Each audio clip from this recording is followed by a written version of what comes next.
महाराज जी, इनका प्रश्न है कि अभी कुछ दिन पहले इनके साथ एक ऐसी घटना घटी कि जिनसे ये आत्मा से अंदर से प्रेम करते थे, वो उन्होंने इसको उनको दर्द, विश्वासघात, कलंक दिया, जिससे मन टूट गया। कई बार ऐसा बहुत बढ़िया हुआ, हमारी बात समझ रहे हो, बहुत बढ़िया हुआ। क्योंकि झूठा संसार हमें अपने प्यार में फंसा के हमारा समय नष्ट कर रहा था। असलियत सामने आ गई। भगवान से प्यार करो, संबंध जो है उनका निर्वाह करो, प्यार भगवान से करो। पति पत्नी पुत्र परिवार जितने संबंध हैं, ये भगवान ने सेवा दी है गृहस्थी की। खूब अच्छे से प्यार में करो, लेकिन अंतर की प्रीति एकमात्र भगवान में दो। यही भगवान शिक्षा देते हैं। ऐसी घटनाओं से इसमें दुखी नहीं हुआ जाता, इसमें खुशी हुआ जाता है। दलदल से बचा लिया भगवान, अब अच्छे मार्ग में ले जाना चाहते हैं, ऐसे चला जाता है। कोई भी घटना अब हमारा मंगल नहीं कर सकती। हम भगवान के हैं, लेकिन हमारा स्वभाव चिपकू है। तो जब हम चिपकना चाहते तो भगवान कृपा करके उससे हमको छोड़ा देते। अगर बिल्व मंगल जी को चिंतामणि वैश्या ने धक्का मार करके दरवाजे से न निकाल दिया होता तो बिल्व मंगलाचार्य न बनते। गोस्वामी तुलसीदास जी को अगर उनकी अर्धांगिनी जी ऐसे कठोर वचनों का दान न करती कि जितना तुम चाम से प्यार करते उतना राम से प्यार करते तो तुम महान हो जाते, उसी दिन छोड़ दिया और भगवान में ऐसे लगे कि महाभागवत बन गए। तो ये जो घटनाएं हमारे जीवन में घटती हैं तो हमको एक शिक्षा मिलती है। असलियत में यहाँ कोई किसी से प्यार नहीं करता है, तुम्हें हम सच्ची बताते हैं। सब भगवान से प्यार करते हैं। जैसे बहुत प्रिय पत्नी है, उसके स्वरूप को हम जानते नहीं, लेकिन जब शरीर छूटेगा तो आत्म तत्व तो अंतर ध्यान हो गया, जिससे हमारा परिचय नहीं था। तो हमारा कुछ वियोग बनता नहीं, क्योंकि उससे परिचय नहीं था। और शरीर जिससे हमने परिचय किया वो तुम्हारे सामने रखा है, तो रोने की तड़पने की क्या बात है। तो कहता नहीं, वो चला गया जिससे प्यार करते थे। तो वो कौन था? वो स्त्री थोड़ी था, शरीर तो ढांचा पड़ा हुआ है, वो परमात्मा था। अनजाने में सब कोई परमात्मा से ही प्यार करता है, पर जान कर ले तो रोना धोना मिट जाए और ज्ञानी हो जाए।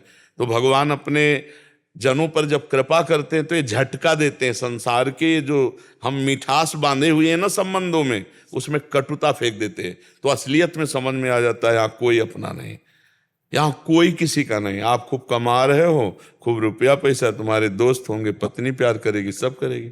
संसार का स्वार्थ का संबंध है। भगवान कृपा करे जिनके संबंध में मिठास हो, भगवत भाव करके निकल जाओ। नहीं तो इन्हीं संबंधों के फंसाव में फंस करके जीव भगवान का भजन नहीं कर पाता, भगवान से विमुख हो जाता है। तो इसमें कोई ऐसा शोक करने लायक थोड़ी है, बहुत बढ़िया बात है। क्यों? हाँ। डॉक्टर विनोद जी ग्वालियर से। राधे राधे। राधे राधे महाराज जी, आपके चरणों में कोटि कोटि प्रणाम। महाराज जी, ऐसा कोई भी प्रश्न शेष नहीं रहा जिसका उत्तर आपने ना दिया हो और आपकी वाणी के द्वारा उसका संशय नष्ट ना हुआ। महाराज जी, मेरा एक फिर भी एक अंदर भाव है कि परम आदरणीय स्वामी विवेकानंद जी ने अपनी महासमाधि से पूर्व कहा था कि मैं इस शरीर को पुराना वस्त्र की तरह त्याग दूं, परंतु मैं कार्य करना बंद नहीं करूंगा। मैं मनुष्यता की तब तक प्रेरित कर सकूंगा जब तक करता रहूंगा, जब तक मनुष्य इस ज्ञान को प्राप्त नहीं कर लेता कि वो ईश्वर के साथ एक ही है। शायद क्या कहना चाह रहे हैं? हाँ, तदात्म है। इसका तात्पर्य क्या है महाराज जी? क्या महापुरुष अव्यक्त रूप में भी कार्य करते हैं? व्यक्ति नहीं थे, क्या थे? क्या थे? बोलो ना। विवेकानंद क्या थे? विवेक का आनंद। और विवेकानंद कभी नष्ट नहीं होता, वो जीव के कल्याण के लिए सतत प्रयत्नशील रहता है। वो यहाँ भी प्रकट हो सकता है, यहाँ भी प्रकट हो सकता है, यहाँ भी प्रकट। विवेकानंद कोई प्रकृति जनित शरीर का नाम नहीं है, आत्मानंद का नाम है विवेकानंद। विवेक सत और असत का निर्णय करने वाली वस्तु जो हमारे अंदर जागृत होती है बुद्धि में, उसे विवेक कहते हैं। तो विवेकानंद किसी भी जीव प्राणी का आश्रय लेकर प्रकाशित हो सकता है, वो शरीर की जरूरत उसको नहीं है, वो विवेकानंद है। अगर हम किसी व्यक्ति विशेष, संत विशेष की बात करते हैं तो जीवन मुक्त महापुरुष दोबारा यहाँ नहीं आते। ये कोई खेल का मैदान नहीं है, ये दलदल है। एक बार जो निकल गया दोबारा यहाँ नहीं आता। दोबारा अगर भगवान भेजते हैं तो बहुत सावधान प्रकृति का होता है, कुछ समयों में अपना काम करके चला जाता है। हर जीव में विवेकानंद छुपा हुआ है, मानते हो ना? बुद्धि में विवेका, बिन सत्संग विवेक न होई, राम कृपा बिनु सुलभ न सोई। बिना भगवान की कृपा के सत्संग नहीं होता, और बिना सत्संग के विवेकानंद नहीं जागृत होता। और जिसके हृदय में विवेकानंद जागृत हो गया वो परमहंस राम कृष्ण से मिला देता है। समझ रहे ना? तो विवेकानंद किसी व्यक्ति का नाम नहीं है, विवेकानंद एक सत्ता का नाम, एक सत्य वस्तु का संबोधन है, वो कहीं भी जागृत हो सकता है। तो उस स्वरूप में स्थित होकर एकत्व भाव में जब महापुरुष बोलते हैं तो उनकी बात समझना कठिन हो जाता है। हमें लगता है वो फिर आएंगे, वो है ही हैं, गए कहाँ हैं? जो परमात्मा स्वरूप हो जाता है उसको कहीं आना जाना नहीं होता, वो हर कण में विराजमान परमात्मा की तरह हो जाता है, उसकी अलग सत्ता ही नहीं रहती। बूंद तब तक बूंद शब्द है जब तक समुद्र में नहीं मिली, और समुद्र में मिल गई तो खोजो क्या है, केवल समुद्र है ना। ऐसे ही जीवात्मा जब तक शरीर पर अहम करता है तब तक उसे कहा गया, और शरीर राग रहित हो गया तो परमात्मा ही है। ब्रह्मविद ब्रह्मैव भवति, ब्रह्म स्वरूप हो गया तो उसको आना जाना कहाँ है, वो सर्वत्र व्याप्त है। आप समझ पाए? महाराज जी, आपने भी एक वक्तव्य में एक बार कहा था कि गुरु तब तक, जब तक तुम्हारा कल्याण नहीं हो जाता तब तक गुरु तुम्हारा। सब जीवों के अंतर में गुरु विराजमान हो, बनावे ना बनावे, सबको गुरुदेव कहते हैं तुम गलत कर रहे हो, तुम सही कर रहे हो। अंदर जब प्रेरणा आती गलत कर रहे हैं हम अनसुनी कर देते हैं, बहुत सूक्ष्म वाणी गुरुदेव की होती है, क्योंकि अखंड मंडलाकारम व्याप्तम एन चराचरम तत्पदम दर्शितम एन तस्मै श्री गुरुवे नमः। अखंड मंडल में व्याप्त सबके हृदय में चर अचर में गुरुदेव अज्ञान तिमिरांधस्य ज्ञानांजन शलाकया चक्षुरुन्मीलितम मेन तस्मै श्री गुरुवे नमः ज्ञान प्रदान करते रहते हैं अहेतुकी, बिना कारण, बिना गुरु बनाए। लेकिन हम लोग उस ज्ञान का अनादर करके मनमानी आचरण कर देते हैं, इसलिए गुरुवाणी को समझ नहीं पाते। यही है, यही सबके गुरुदेव बैठे हुए हैं जो सत का उपदेश करते रहते हैं। हम सत में स्थित नहीं हैं, इसलिए असत आचरण करके उनकी अवहेलना कर देते हैं, इसलिए हमारी दुर्गति हो जाती है। नहीं, हृदय के गुरु को पहचान ले, बाहर के गुरु तो कण कण में विराजमान है ही है, हृदय के गुरु को पहचानना है। और जो बाहर व्यक्ति को गुरु बनाता है, गुरु को परब्रह्म नहीं देखता, उसका कल्याण ही नहीं होता है, क्योंकि गुरु साक्षात परब्रह्म हो। परब्रह्म है तो एक सीमा में नहीं है, वो असीम है, सर्वत्र है, सर्वशक्तिमान है, वो एक है, वो गगन सदसम आकाश की तरह है, तत्वमस्यादिलक्ष्यम विमलम सर्वसाक्षी भूतम, वो त्रिगुणातीतम कामना रहितम गुण रहितम, ये सब सदगुरु के स्वरूप है। मर्जी, ये जो वार्तालाप हो रही थी तत्दृष्टि से वार्तालाप हो रही थी, जैसे वो विवेक आनंद और जैसे गुरु तत्व, तो ये एक ही है। ब्रह्म कहो, विवेक कहो, आनंद कहो, गुरु कहो, परमात्मा कहो, राम कहो, हरि कहो, एक है। दुर्गा कहो, काली कहो, जो कहो वो सब एक है। और जब उस पर हम बोलेंगे तो वो सर्व चराचर जगत में व्याप्त तत्व होगा, क्योंकि दूसरा कोई है नहीं। इसीलिए कोई भी पुराण उठा के देखो सर्वोपरि मिलेगा, देवी पुराण तो सर्वोपरि मिलेगा, भागवत तो सर्वोपरि, शिव पुराण तो सर्व, क्योंकि वही सर्वोपरि तत्व शिव, देवी, गणेश, अम्बा सब वही बना हुआ है। उमा शंकर जी, पुणे महाराष्ट्र से। जय हरि राधा। महाराज जी, आपके चरणों में कोटि कोटि प्रणाम। प्रभु, मेरे गुरु महाराज 2024 में इसी साल वैकुंठ धाम गए। प्रभु तुकाराम जी महाराज जी जब वैकुंठ धाम गए थे तब उनकी पुत्री ने उनको 3 दिन बाद पुकारा तो वो दर्शन देने आए। एक चीज ये समझ लेना, जो महापुरुष भगवान में लीन हो गए उनका अस्तित्व खत्म हो जाता है। अब आप पुकारोगे तुकाराम तो श्री कृष्ण तुकाराम बनकर तुम्हें दर्शन देंगे, आप पुकारोगे रामकृष्ण परमहंस तो श्री कृष्ण रामकृष्ण परमहंस बन के दर्शन देंगे। वो शरीर पांच भौतिक या चिदानंद एक बार जो धारण हुआ वो अंतर ध्यान हो गया। अब जो आप आकांक्षा करोगे तो जाकी रही भावना जैसी प्रभु मूर्ति देख, वो प्रभु ही आते हैं, दूसरा कोई नहीं आता। ध्यान रखना, जो भगवत प्राप्त हो गए वो भगवान, और उनमें इतना विभेद नहीं रह जाता, वो भगवान में लीन हो जाते हैं। अब आकांक्षा करोगे कि हमको अमुक संत के दर्शन हो तो भगवान अमुक संत का रूप धारण करके आ जाएंगे। जैसे अभी आकांक्षा की मुझे पत्नी चाहिए तो भगवान पत्नी रूप में है, पहचान लो। भगवान पुत्र रूप में है, भगवान पति रूप में है, भगवान माता पिता रूप में है, भगवान चराचर रूप में है। जड़ चेतन जग जीव जत सकल राम मैं जानी, मानी नहीं जानी, दिखाई दे रहे सब में भगवान है। तो हम जिस संत महापुरुष की आकांक्षा करते हैं तो हमारे भगवान हमारी भावना के अनुसार उस संत के रूप में दर्शन देते हैं। उस संत का अब स्वयं कोई अस्तित्व नहीं रहा, भगवान के सिवा उसका कोई अस्तित्व नहीं, तभी तो जीवन मुक्त होता है। तो भगवान ही आकर उस संत के आकार को धारण करके दर्शन देते हैं। आगे क्या प्रश्न है? का भाव ये है कि वे उन्हें दर्शन देने आए। ये अज्ञानी जानता है कि मैं उस कोटि का महान भक्त नहीं हूँ, परंतु मैंने भी हृदय से पुकारता हूँ, फिर भी मेरे गुरुदेव मेरे पिता तुल्य हैं, मुझे उसी रूप स्वरूप में प्रत्यक्ष दर्शन देने क्यों नहीं आ रहे। वो व्याकुलता चाहिए। हम आपको एक घटना बताते हैं। जब हम काशी में थे तो हमें भाई जी की वाणी मिली। भाई जी श्री हनुमान प्रसाद पोद्दार जी कहीं से ना, उस वाणी में भक्ति का आकर्षण की ज्ञान मार्ग में थे, एकदम मन हमारा आकर्षित हुआ। फिर भाई जी की सारी वाणियां चाह की कि मुझे मिले, तो मिलता गया संयोग। जब भाई जी की जीवनी मिली, बस लगा कि आज भाई जी से मुझे साक्षात्कार करना है। भारी व्याकुलता, गंगा का किनारा, एकांत क्षेत्र, बस न खाना न पीना, व्याकुलता। बस देखा ऑफिस में भाई जी बैठे हैं, राधा बाबा बैठे हैं। भाई जी ऐसे चश्मा उठाए, बोले क्या बात है? तो भाई जी की तरफ देखा, पुलकित है एकदम, हमारा शरीर पुल। हम केवल इतना पूछ पाए, श्री कृष्ण की प्राप्ति कैसे होती है? तो उन्होंने चश्मा ठीक किया और कहा, जब श्री कृष्ण हो जाओगे तब श्री कृष्ण की प्राप्ति होगी। काफी देर तो आनंद में मगन रहे। फिर ये प्रश्न चलता रहा, जब श्री कृष्ण हो जाओगे तो श्री कृष्ण की प्राप्ति होगी, इसका मतलब क्या है? इसका मतलब क्या है? तब अंदर आया कि जब मन श्री कृष्ण, बुद्धि श्री कृष्ण, चित्त श्री कृष्ण, अहम श्री कृष्ण, श्री कृष्ण के अलावा तुम्हारे हृदय में कोई स्फुरण नहीं होगा, उसी समय भगवत साक्षात्कार हो जाएगा। तो जब हम इतने विकल हो जाते कि अब जिया नहीं जाएगा, तब उनका साक्षात्कार होता है।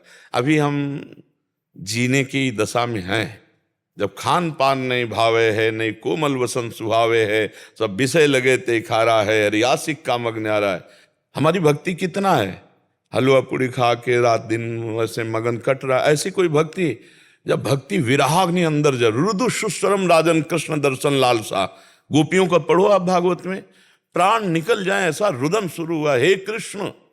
अब अगर एक क्षण व्यतीत हुआ तो प्राण निकल जाएंगे। तो उसी समय तासा महावीर भूत चोरी, इसमें मान मुखाम्बुजा पीताम्बर धरास रघुवी, साक्षात मनमथ मनमथा। जब काशी के घाटों में थे, लगन लगी महादेव, तो लगा ठीक है, तत्व रूप से तो आपने समझा दिया, प्रकट रूप हम देखना चाहते हैं। बस दिन की धूप में पंडों की छतुरी में, रात में वही घाट में उदासीन पागल जैसे बोलना नहीं, बस एक लगन, आज महादेव जी मिलेंगे। फिर ऐसा हुआ मध्याह्न काल, सामने से एकदम अरुण वस्त्र धारण किए भगवावस्था, एक त्रिशूल हाथ में और विशाल जटाएं।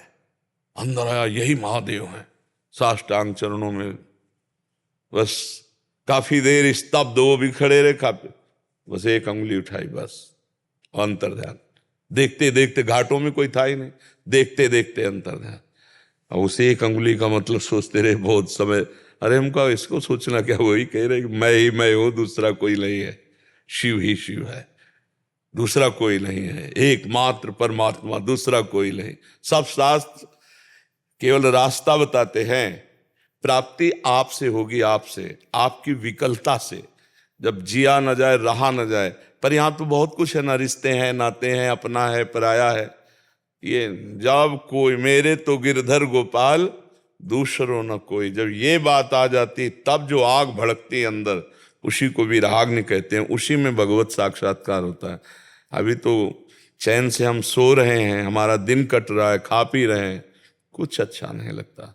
रात रात भर रोते बीत जाती है, हे प्रभु अब आपके सिवा मेरा कोई नहीं। तब वो आवाज पहुंचती उन तक और वो हमारे हृदय में अपना खेल शुरू करते हैं। तब खेल शुरू, जहां उनकी दिव्य रूप माधुरी, लीला माधुरी, तो फिर निहाल हो जाता है जीव। तो ऐसा नहीं कि हमारे नहीं होगा, हम और नाम जप बढ़ाएं। जितना अंतःकरण पवित्र होगा उतना परमात्मा की तरफ खिंचेगा, और जितना मलिन अंतःकरण होगा उतना भोगों की तरफ खिंचेगा।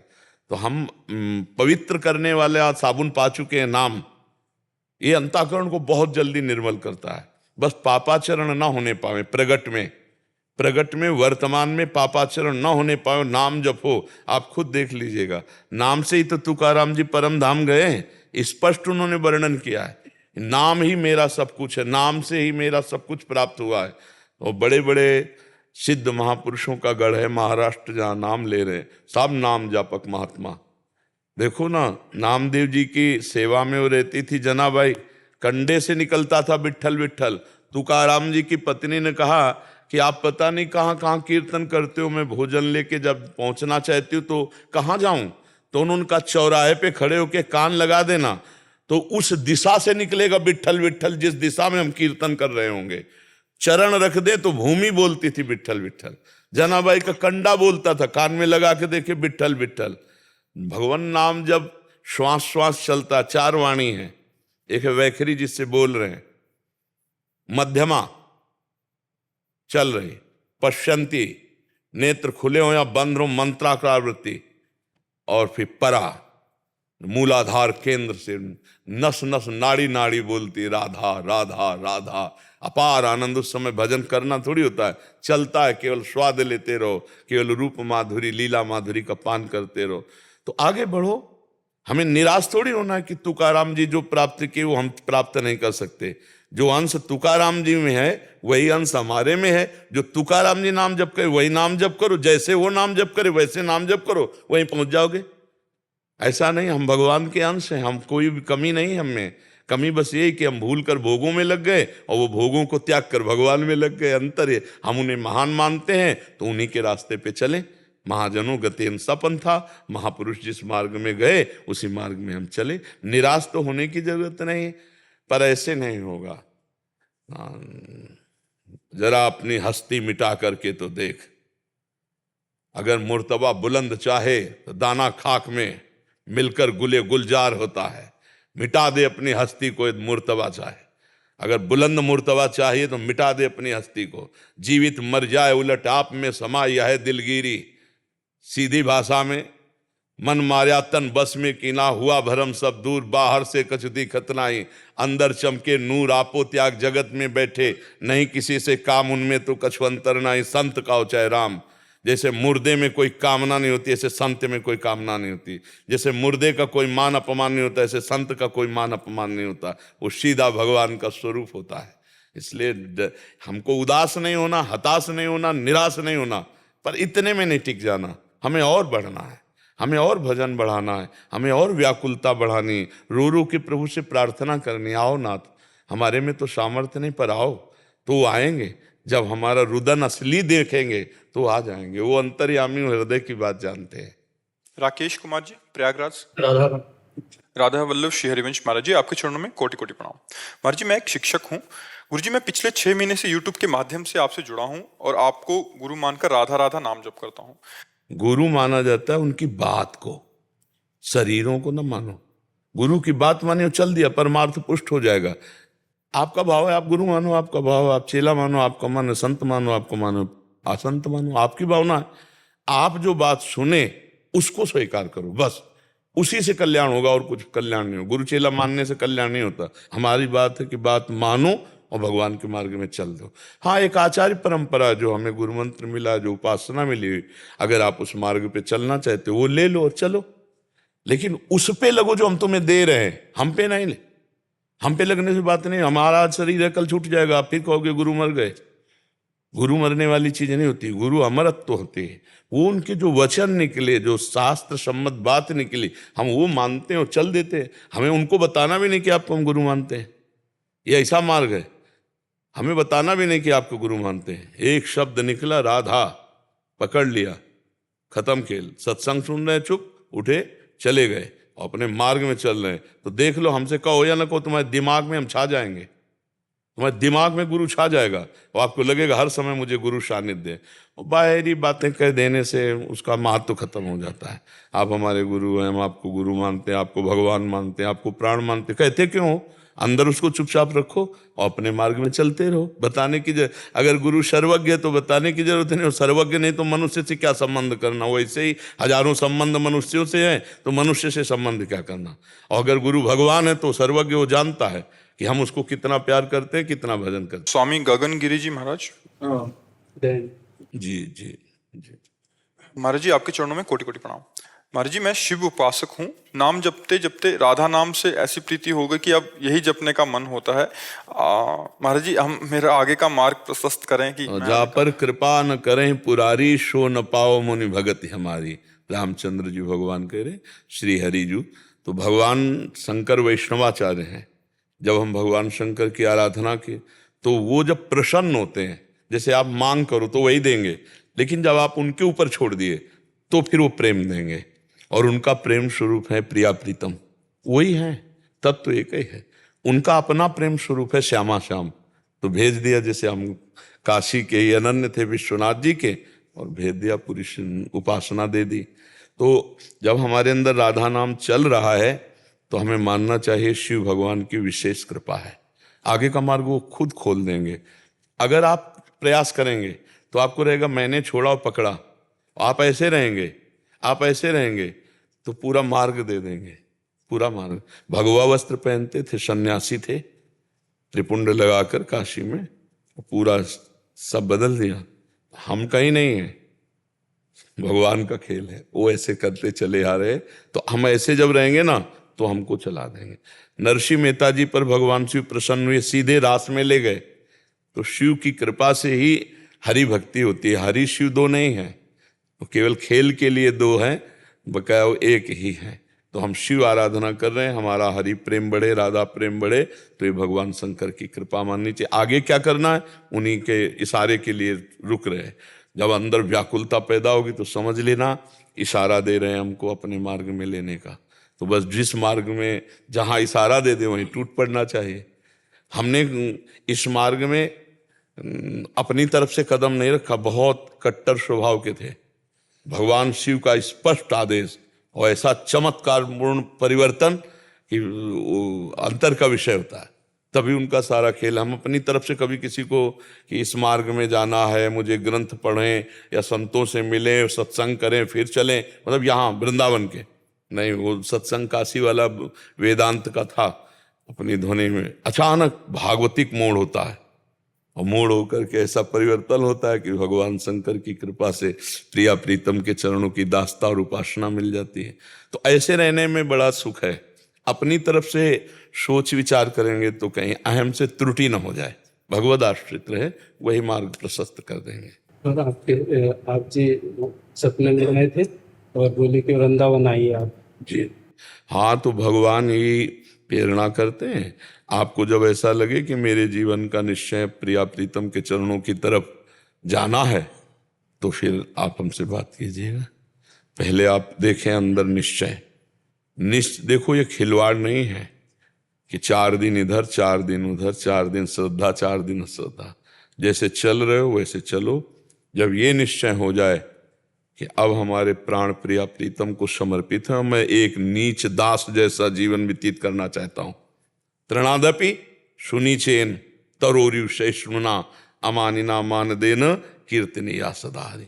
तृण से अपने को नीच, अपने को तृण से भी छोटा, तब इस प्रेम मार्ग में प्रेम गलियत सांकरी तामे दो न समाए। अहंकार मैं ये नहीं समा सकता। जब मैं था तब हरि नहीं, अब हरि है मैं नाए। 2 सांकरी गली में 2 नहीं जा सकते, मैं और हरि। तो इसलिए मैं को मिटाना होता है। तृणादपि सुनीचेन, तृण से भी अपने को नीचा समझना। तो अभी चलो, अभी पक्का कहो, सत्संग सुनो, हृदय की व्याकुलता देखो किधर है, फिर वो रास्ता मिल जाएगा। जी। अगर आपकी मांग चौड़ी हो रही है और हेयर फॉल डॉक्टर नीलेश जी। अच्छा राधे। राधा वल्लभ श्री हरिवंश महाराज जी। महाराज जी, यहाँ पे आपकी जैसी एक तक दिनचर्या है होती है, आप जो साधकों को भी दिनचर्या बताते हो, तो निकुंज में भी कैसी दिनचर्या होती होगी महाराज? वहां तो देखते देखते कल्प व्यतीत हो जाते हैं, केवल देखते देखते कल्प व्यतीत हो जाते हैं। निकुंज का समय और यहाँ के समय का मतलब समझते हो? इसे कहते हैं निमिष। भगवान का निमिष और ब्रह्मा की 2 परार्धायु खत्म। एक बार एक कथा आती है, अगर भागवत की सुना हो। रेवत जी अपनी पुत्री रेवती को लेकर के बड़े परेशान थे कि कौन दूल्हा है हमारी पुत्री का। तो कई राजकुमार देखे, तो उनको इतने तपस्वी थे कि पुत्री को लेकर सीधे ब्रह्मलोक पहुंच गए। वह ब्रह्मा जी से पूछ दे कौन रचना रची है दूल्हा की। और उस समय वहां संगीत नृत्य हो रहा था गंधर्व का, तो कुछ क्षण नृत्य हुआ। तो रेवत जी ने ब्रह्मा जी को प्रणाम किया, कैसे आना हुआ? तो उनका महाराज हमारी पुत्री के लिए 2-4 दूल्हा देखे थे, उनमें से कौन है बता दो। तो हम तो हंस पड़े ब्रह्मा जी। तो उनका हंस क्यों पड़े? बोले उनकी कुल परंपरा नष्ट हो गई है। बोले अभी तो हम आए हैं, तो बोले ब्रह्मलोक का समय और तुम्हारे मृत्यु लोक का समय। ब्रह्मलोक में एक कमल की पंखुड़ी लेकर ऐसे छेदी जाती है तो यहाँ का 1 वर्ष हो जाता है। जैसे अपने उत्तरायण दक्षिणायन देवताओं के 1 दिन। कितनी आयु, बहुत छोटी आयु है। भगवान का निमिष और ब्रह्मा की 2 परार्ध आयु। तो हमारे प्रिया प्रीतम देखकर मुस्कुराए, इतने में कल्प व्यतीत हो जाते हैं। तो यहाँ की दिनचर्या कैसे चलेगी मंगला से? ये तो हम मनुष्य हैं, हमारे 8 पैर हैं, तो 8 पैर भगवान में जोड़ने के लिए अष्टयाम सेवा बताई गई। समझ पा रहे आप? कमल भगत जी, जम्मू कश्मीर से। श्री हरिवंश महाराज जी, महाराज जी ये कह रहे हैं कि इनकी माँ ने आज से 15 साल पहले शरीर को नष्ट कर लिया था। महाराज जी कह रहे हैं कि अब मैं उनके लिए रोज आधा घंटा जाप करती हूँ ताकि उनको क्षमा मिल जाए और उस अपराध से, क्योंकि आपके श्रीमुख से सुना है कि शरीर नष्ट करना मतलब उनको बहुत सजा मिलती है। तो हत्या सबसे भयानक अपराध है और इसका दंड भागवतिक बहुत बुरा मिलता है, प्रीति योनि मिलती है और बहुत वर्षों तक बिना विश्राम के उसको तड़पना होता है। इसलिए आप ऐसे खिलवाड़ न समझे, जैसे लोग फेल हो जाते हैं, हार जाते हैं, व्यापार आदि में असफल हो जाते हैं। बोले आप वहाँ 5 स्टार होटल है क्या, आत्महत्या करके जाओगे कि तुम्हारा स्वागत होगा। बहुत बुरा दुर्गति होती है। आत्महत्या कभी नहीं करनी चाहिए, हर दंड भोग लेना चाहिए, आत्महत्या नहीं करनी चाहिए। सो जो न तरे भव सागर अस समाज नर पाए, स्वति निंदक मंदमति आत्महनन गति जाए। हत्या बहुत दुर्गति होती है। वो एक उपाय है, ऐसा तो ठीक है आधा घंटा भजन देता रहे, पर 1 सप्ताह की भागवत कर लेना चाहिए। संस्कृत से किसी विद्वान के द्वारा पूरी भागवत 7 दिन में अनुष्ठान करके उस जीवात्मा को दे दिया जाए, उसका निश्चित कल्याण हो जाएगा। माता और पिता इसीलिए संतान चाहते हैं कि अगर उनसे कोई त्रुटि हो जाए तो उनका संतान उसकी पूर्ति कर दे। तो चाहे बेटी हो चाहे बेटा हो, अपने माता पिता के उद्धार के लिए ऐसा प्रयत्न करना चाहिए। जैसे गया आदि में श्राद्ध पिंड आदि की बात कही गई है, ऐसे जीवात्मा के परम उद्धार के लिए श्रीमद् भागवत समर्थ है। अगर 7 दिन पूरा सांगोपांग 18,000 श्लोक का पाठ करके और दे दिया जाए तो किसी भी योनि में जहां भी होगी उसका मंगल हो जाएगा, उसको उन्नति प्राप्त हो जाएगी, उसको शांति प्राप्त हो जाएगी। अंकित कुमार जी, राधे राधे राधे महाराज जी।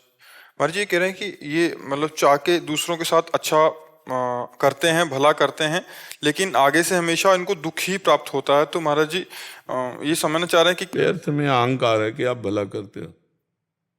आप अपना तो भला नहीं कर पा रहे, दूसरों को क्या भला करोगे? आप अगर अपना भला कर लेते हो तो क्षमता को प्राप्त हो। हमारा कार्य है, हमारा कर्तव्य है दूसरों का हित करना, उनका कर्तव्य। हमको बुरा बोल ले तो हम परेशान क्यों हो? आप अपना भला तो अभी कर नहीं पा रहे, तो दूसरों को भला क्या कर लोगे? क्योंकि भला करने वाला विवेक होता है अंदर, और वो है नहीं अभी, तो किसका भला करोगे? तुम क्या समझते हो 2-4 रोटी दे देना या कभी किसी की सहयोग को आ जाना इतना ही भला है क्या? इतना ही भला थोड़ी है ना। भला तो तब समझोगे जब सामने वाले में भगवान देखोगे और अपने में दैन्यता मानकर ये सोचोगे कि भगवान ने मुझे सेवा का अवसर दिया, अब भला शुरू हो जाएगा। तो तुम्हें पश्चाताप नहीं होगा कि मैंने इसके साथ अच्छा किया और मेरे साथ बुरा कर। कोई बुरा नहीं करता, हमारी सोच है। कर्म हमारे, जैसे आप हमको मिले और अचानक गुस्सा हो गई किसी घटना से, वो गाली दे दी, तो आपने पहले सोचा थोड़ी था? आप हमारा कोई वैर थोड़ी था। हमारे कर्म आपके दिमाग में बैठ करके और ऐसा प्रतिकूल व्यवहार करा दी। तो हमारा तो कार्य है तुमको मंगल करना, और तुम्हारा कार्य यदि दुख देना तो हम उसे स्वीकार नहीं करते, विवेक के द्वारा उसे काट देते हैं, खत्म खेल। तब हम अपना भी भला कर लेंगे और दूसरों का भला कर देंगे।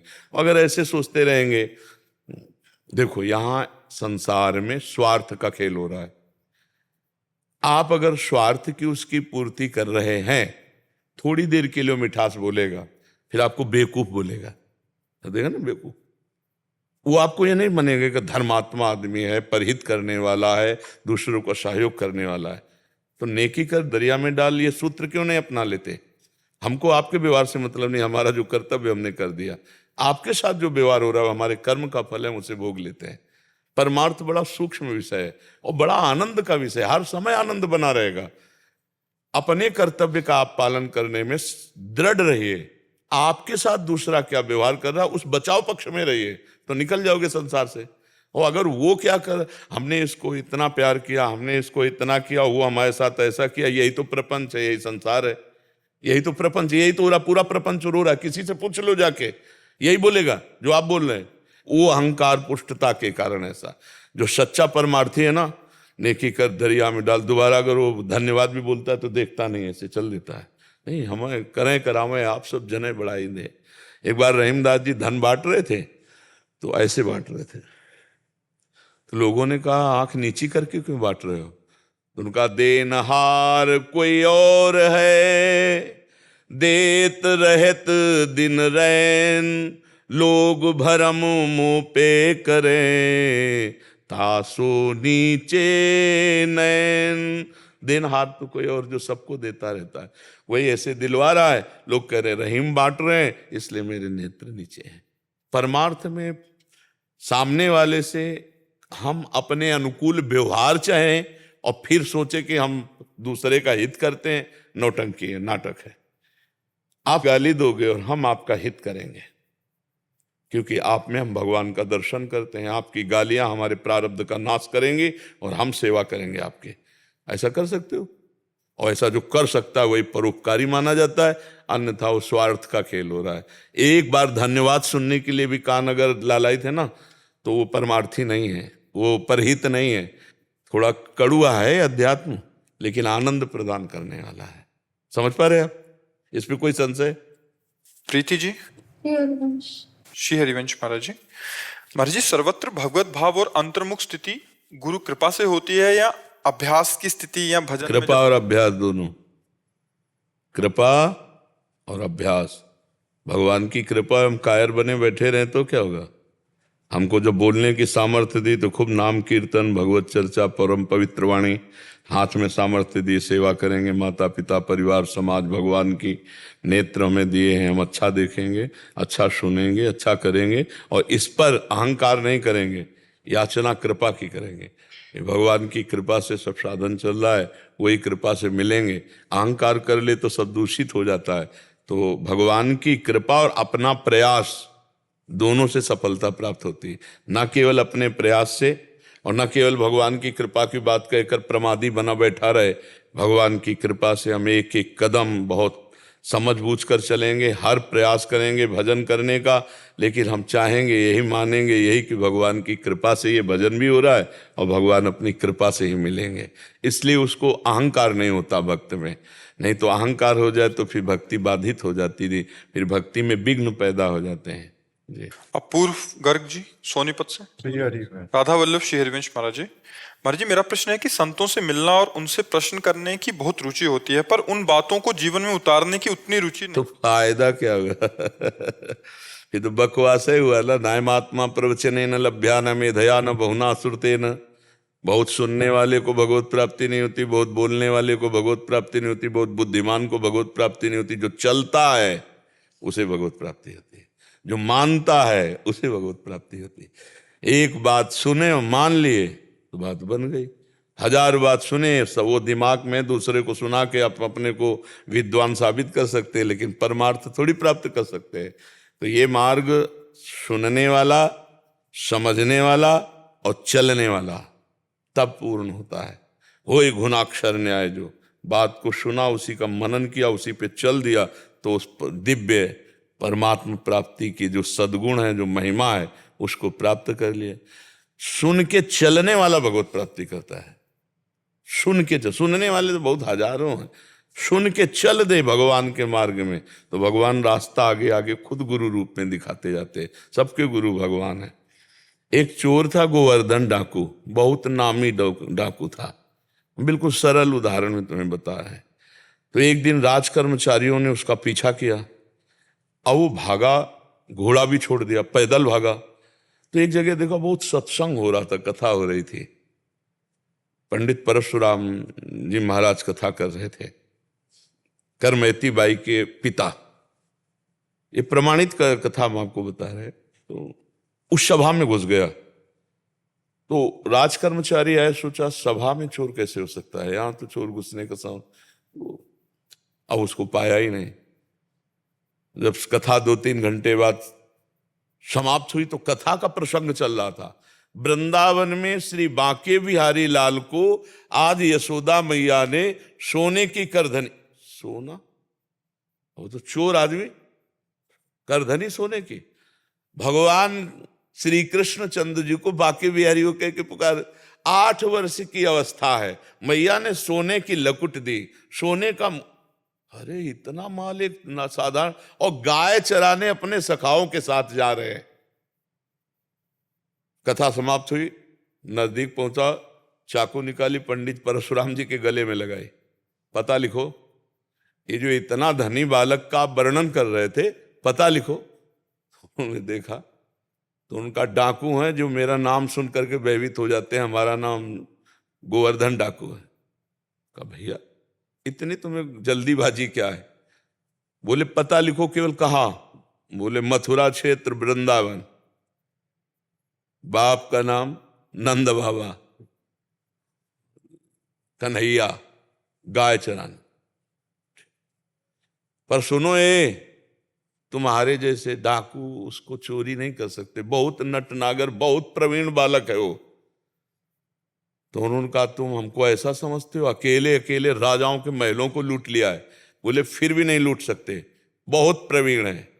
तो उनका कसम खाता हूं, जब तक उसे लूट नहीं लूंगा तब तक पानी नहीं पीऊंगा।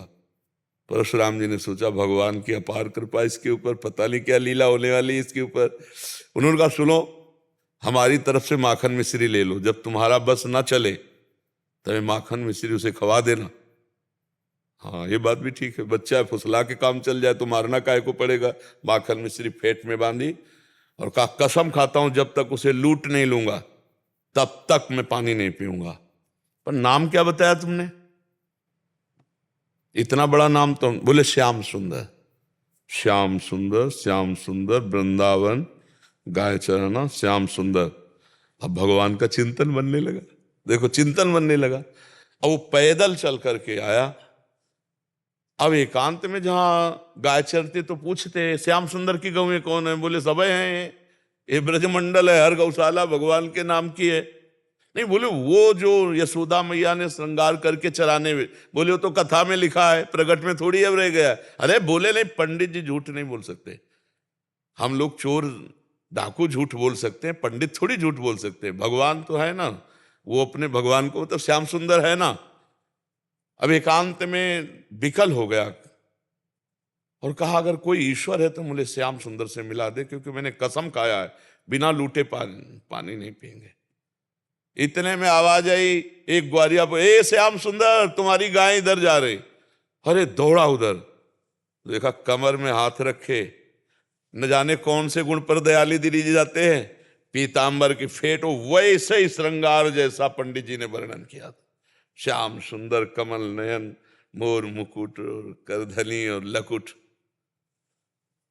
उसने हर चाकू निकाली, हर सखा को, और वो सब सखा दिव्य, वो गायें दिव्य भगवान ने प्रकट की थी। सब सखाओं का भाग जाओ नहीं मार डालेंगे। भगवान ने इशारा किया कि जाओ इसको हमें एकांत में निहाल करना है।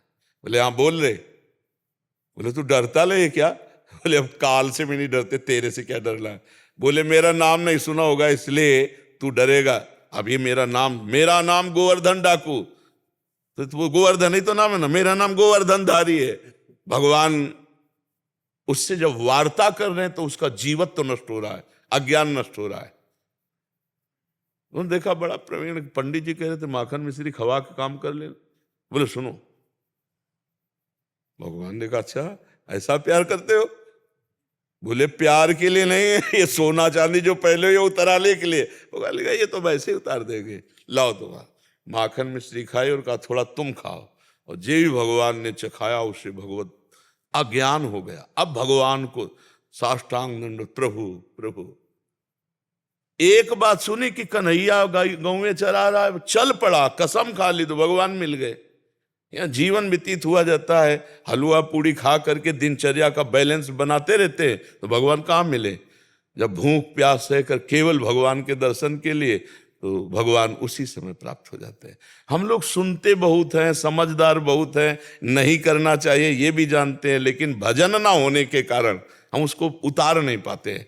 भजन शुरू करो अभी बात बन जाए, नाम जप करो और निश्चय करो कि मुझे इस मार्ग में चलना है। तो पापाचरण नहीं करना है, गंदी बात नहीं करनी, किसी को दुख नहीं देना, किसी का अहित नहीं करना, तो मंगल शुरू हो जाए। अभी दिव्यता आने लगे अंदर, अंदर की दिव्यता, ये बाहर शरीर का राग छूट जाता है। समझ पा रहे आप?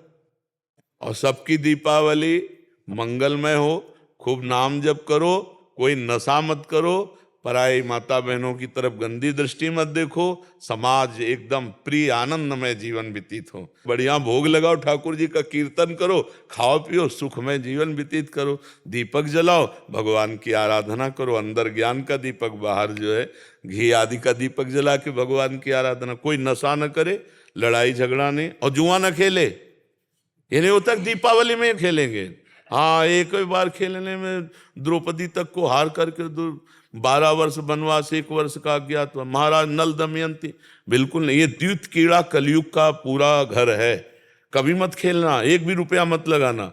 जीवन की बाजी प्रभु के हाथ दे दो और नाम जप करो, नाम कीर्तन करो, मंगल हो जाए। महाराज जी उनके लिए जो कहते हैं कि होली दिवाली तो चलता है, नहीं, गलत काम नहीं, गलत काम ना होली चलता है ना दिवाली चलता है। गलत काम क्यों करे? जब हम रोज नहीं करते तो होली दिवाली तो पवित्र उत्सव है, इनमें हम आनंद लेंगे। व्यसन करना ये गलत बात है। ये कोई सूत्र नहीं है शास्त्र का कि होली दिवाली में छूट है? होली दिवाली में किसी की बहन बेटी छेड़ोगे, कानून तुम्हें पकड़ेगा तो लठिया करके तुम्हें जेल भेज देगा। होली दिवाली के कारण थोड़ी छोड़ देगा कि आज होली दिवाली थी इसलिए छूट गए। नहीं, गंदे आचरण बिल्कुल त्याग। कृपा करके आप हमारे पास आए हैं तो कोई नशा न करें, कोई ऐसे गंदे आचरण न करें। आपका जीवन मंगलमय हो, स्वस्थ रहें, भगवान का स्मरण करके भगवान को प्राप्त